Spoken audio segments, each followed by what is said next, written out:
In 1987, I graduated with a Master's of Arts from the University of Virginia with a degree in Foreign Affairs. It was a great program, and after graduating, I was offered the opportunity to work in the White House.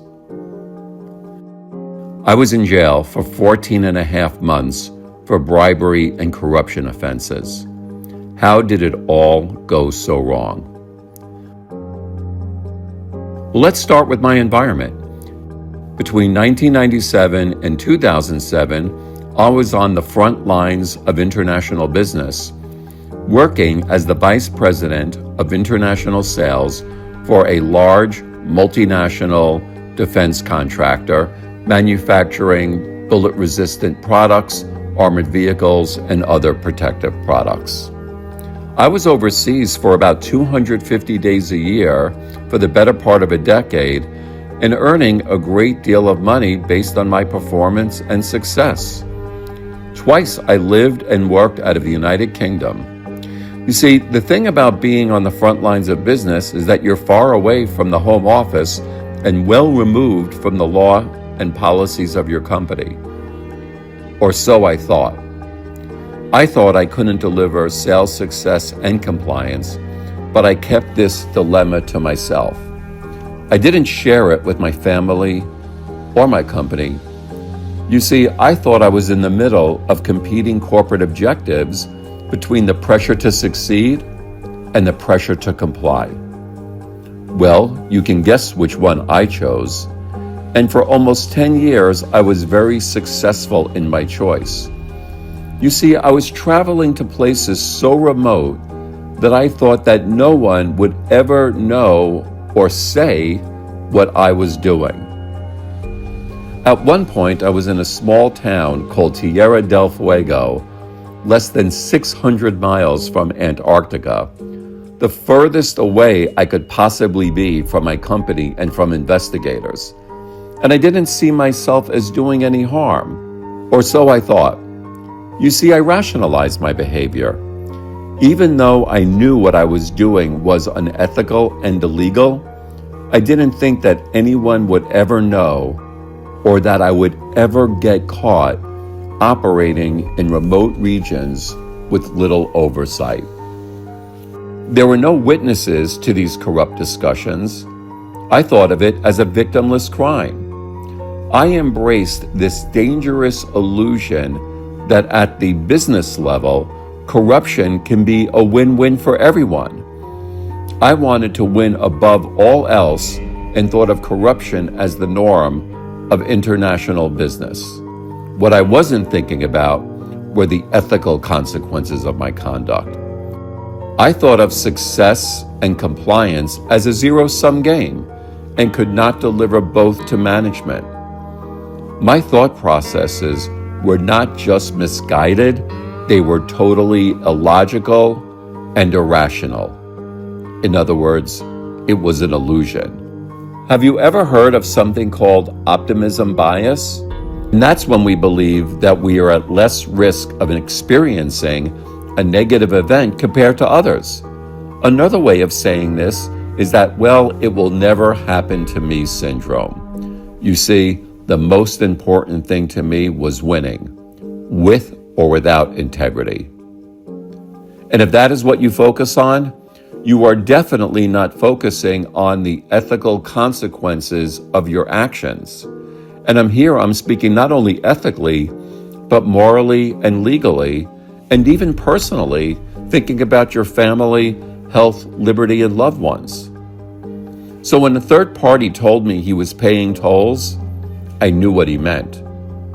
You see, the language of bribery involves many different words, but not bribery. In fact, at first, I didn't even have to do anything. I could just nod my head, and that's exactly what I did. And I started nodding my head and breaking the law. I mean, I wasn't doing anything wrong, or so I thought. It was someone else, right? This third party, wasn't it? But I knew better. I knew that I was now a co-conspirator to violating anti-bribery laws. My name is Robert Appleton, and in 2006, I was the chief of the United Nations Procurement Task Force.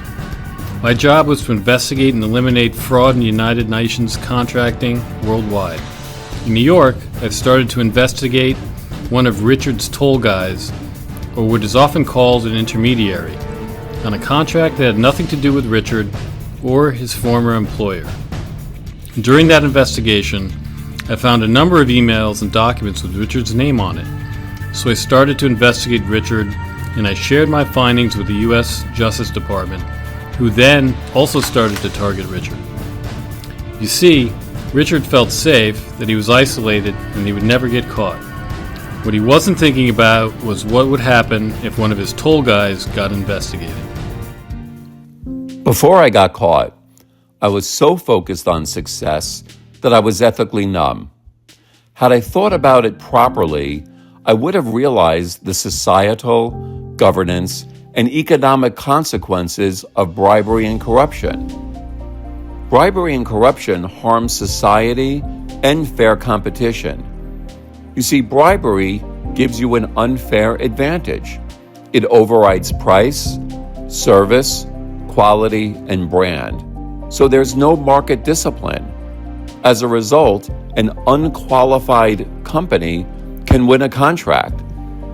That can mean that quality, safety, and controls are compromised, resulting in waste, fraud, inefficiencies, and in some cases, safety issues and environmental disasters. It means that services and products are often purchased which are not needed, but which facilitate corruption. When that happens, projects that are needed, such as hospitals and schools, are often shelved. Worse, corruption can devastate human rights and standards of living. I am now out of prison and sharing this frontline perspective. I survived a difficult set of circumstances and experiences that could have easily have been avoided and that were no one's fault but my own. But can my journey be a teachable moment for others? I learned the hard way that bribery and corruption does not pay. But I also understand why people who are well educated and trained and compensated like I was, and why they do it. So if we understand why frontline personnel engage in corruption and how they rationalize their decisions, like I did, maybe we can help others who confront the same peril in their work. Let's remember that there's almost $4 trillion of bribery and corruption being siphoned off our global economic system. Well, this is not something you learn from afar.